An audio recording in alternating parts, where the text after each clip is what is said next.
Alright, so we are going to start this video with Socrates quotation, and it goes like this.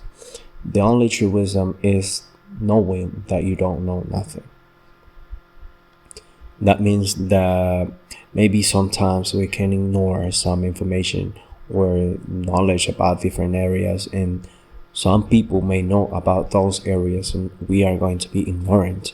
That means that we are able to learn from everywhere and from everyone.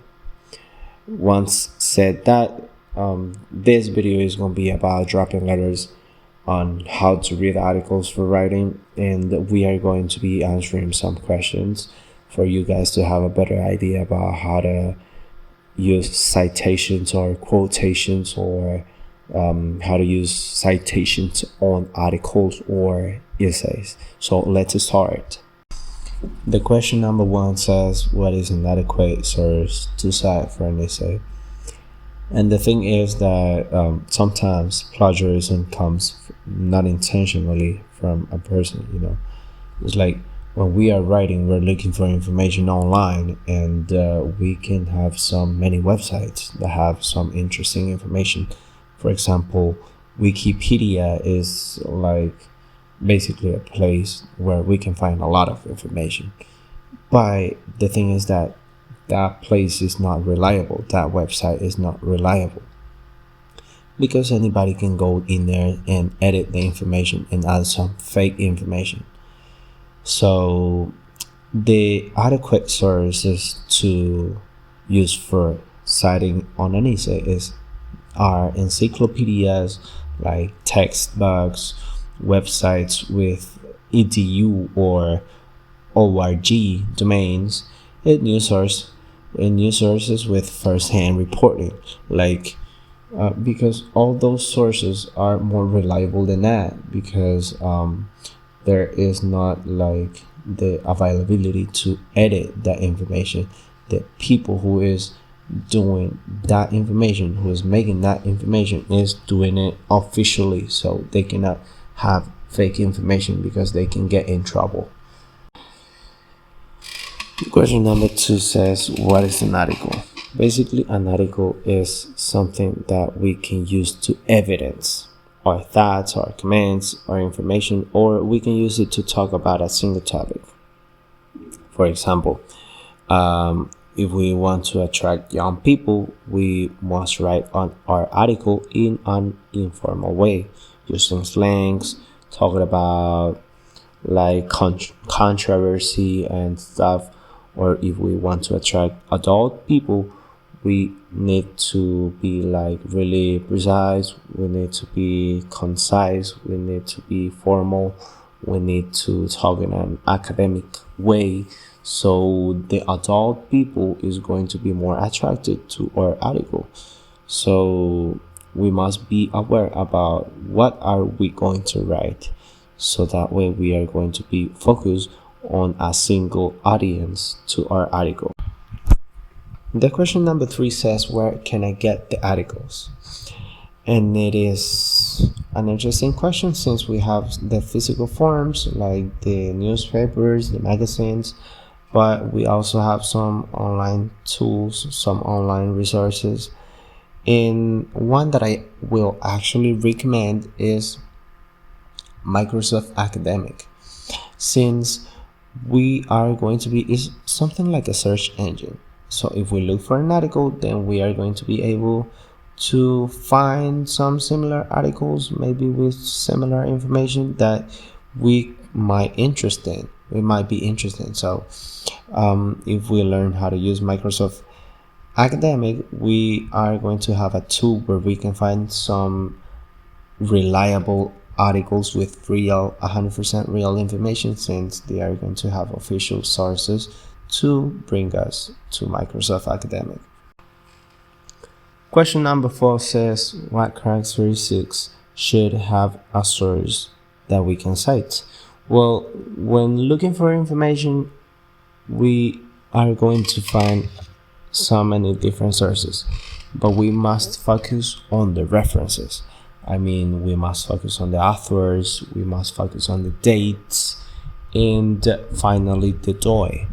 The DOI is the digital object identifier, and if we omit having authors or date, we are not going to be able to cite that information on our articles, since we cannot have we cannot give the credit to the person who stated the information we are going to be using.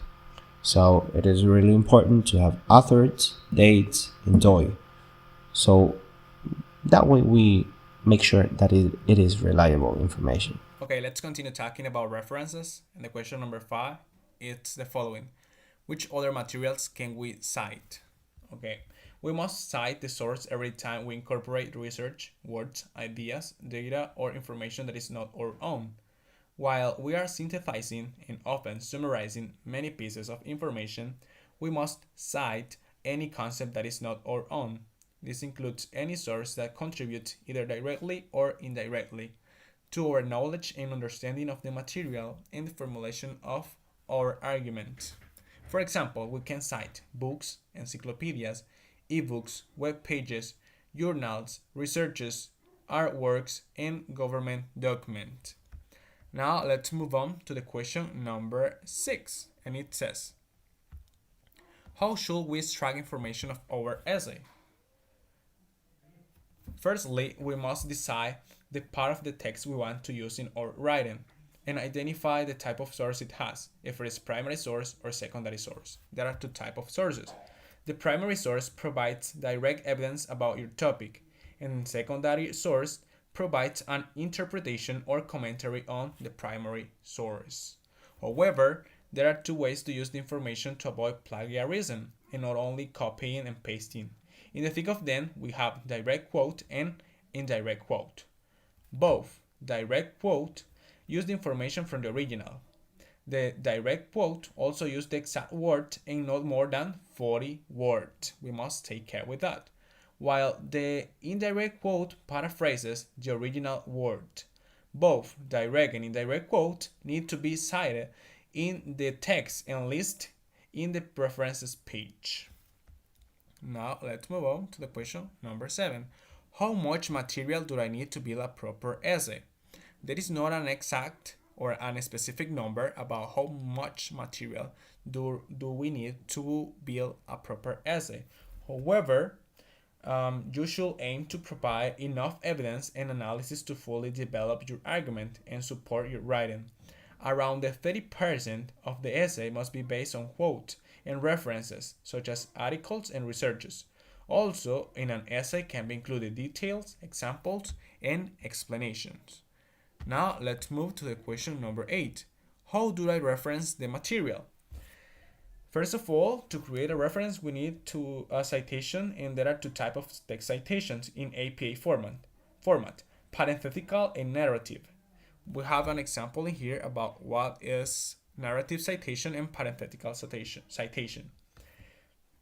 Parenthetical and narrative. Parenthetical citations include the authors and the dates of publication within parentheses.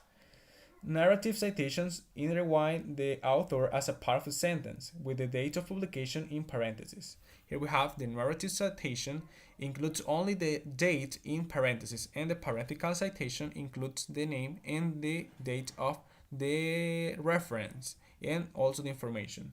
So the narrative use like the name of the author in the same sentence as in the one that is like the information. This is the different.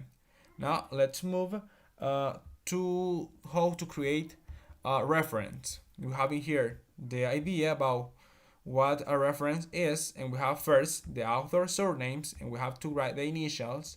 Then we have to write the date published, the title of the source, which means that it's gonna be like the name that the article or any other material takes, and in here the location of publisher and the publisher.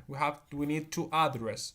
For example, if it is in the United States, we must use the state and the city, and if it is not from United States, we must write the country and the city.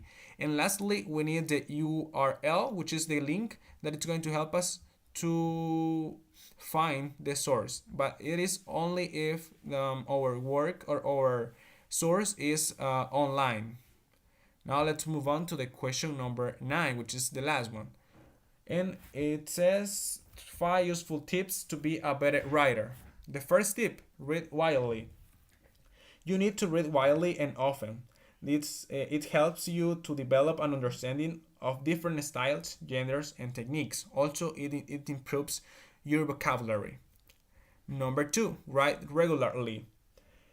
Writing is like any other skill. It improves with practice. Set aside time each day or week to write, even if it is just a few paragraphs. When you practice, you can reach your goals in writing things. Number 3, write for your audience. Consider who your readers are and what they want from your writings. Tailor your writing style, tone, and content to meet their needs. And the number 4, plan your writing. Before you start writing, take the time to plan your piece. This helps you to organize your thoughts and create a coherent structure for your writing. So it means that you can create an outline and a brainstorming to have clear ideas about what you want to achieve in your writing. And the last one, number 5, edit and revise.